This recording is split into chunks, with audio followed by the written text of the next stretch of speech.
probably know the names: James Brown, Bootsy Collins, the Stanley Brothers.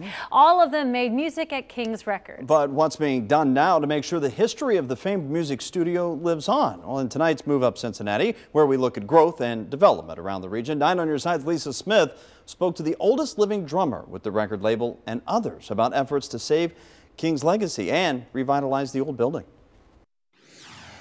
A Thursday night in Cincinnati. And former King Records drummer Philip Paul can still draw a crowd at age 93. For 7 decades, Paul has made musical hits. After arriving in Cincinnati from New York to play with musician Tiny Bradshaw, Paul came up with the subtle drum beat on the hit song Soft.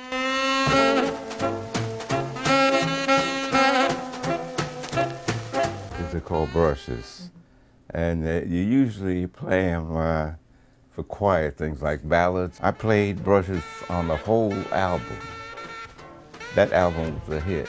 Paul's drum beats are heard on classics like Little Willie John's Fever and Hank Ballard's Twist. Come on, baby, let's do the twist. It got so big, it ballooned to about 400 recordings. Sid Nathan started King Records in 1943, expanding his list of country artists like Bonnie Lou and the Stanley Brothers to R&B with students from Withrow High School who became Otis Williams and the Charms. Hearts made of stone.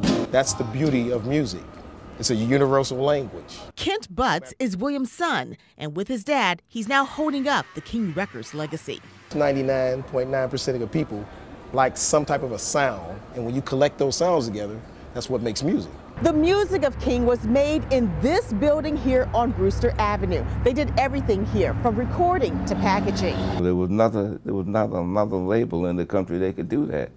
They couldn't beat us. They were jealous of Sid Nathan. Nathan is also credited with having an integrated business where blacks and whites worked together, which was uncommon in the 1940s. And it worked. We never had any conflict in the studio. Nearly a year ago, the city of Cincinnati acquired the building to save it from demolition. So far, the city has spent $700,000 on repairs.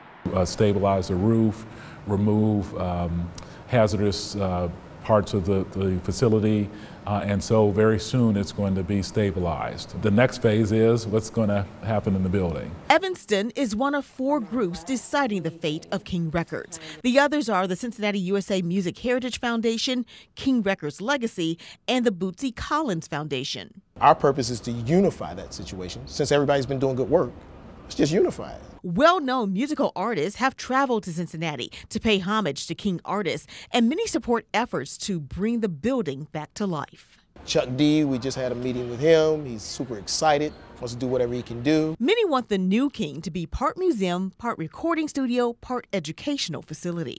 Not only a place for fun and learning how to play an instrument, but business, real business. And as for when, the 80th is where I want to do it, you know, which is fairly close, and I think it can be done. King Records will mark its 80th anniversary in 2023. They haven't set a fundraising goal yet, but it will be in the millions. In Evanston, Lisa Smith, 9 on your side.